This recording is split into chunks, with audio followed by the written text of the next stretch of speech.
yeye si waziri, ni mbunge wa kawaida. Lakini Lowassa tunayemzungumza ni nani? Lowassa fisadi, sio? Kwanza tarehe 15 Septemba 2007 tulimtaja katika listi ya watu 11 Tanzania ambao wamefilisi nchi hii kwa ufisadi mkubwa. Lowassa kwenda mahakamani. Sawa jamani? Kwa hiyo Lowassa yuko kwenye listi ya mafisadi.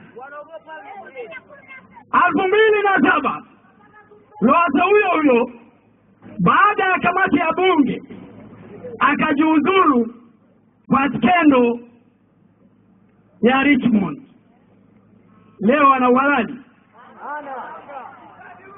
Nimekwenda jimboni pake nikiwa mwenyekiti wa kamati ya hesabu za serikali. Niligundua mambo mawili. La kwanza, waheshimiwa wabunge hawa, mheshimiwa mbunge, wewe sijui kama kwako uliletewa hela ya kujenga ofisi ya bunge. Mpaka leo hamjaletewa. Bado hajapelekwa. Wakati mimi nikiwa bungeni, makubaliano yalikuwa kwamba ofisi za wabunge zitajengwa kwa milioni 40. Lowassa kwake akashinikiza, akalazimisha, na barua ninayo mtu akitaka, akalazimisha apelekewe milioni 171. Milioni 171, mji mzima wa Utsariva ungepata maji bila mgogoro wowote. Kana kwamba hiyo haikutosha, Lowassa bado akashinikiza wizara ya TAMISEMI imuongezee milioni 131 juu ya milioni 171. Jumla milioni 300 ofisi ya mbunge.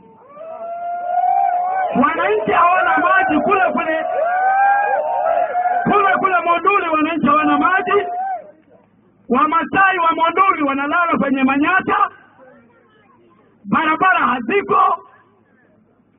Umeme vijijini hauko. Lowassa anajenga nyumba ya milioni takriban 300.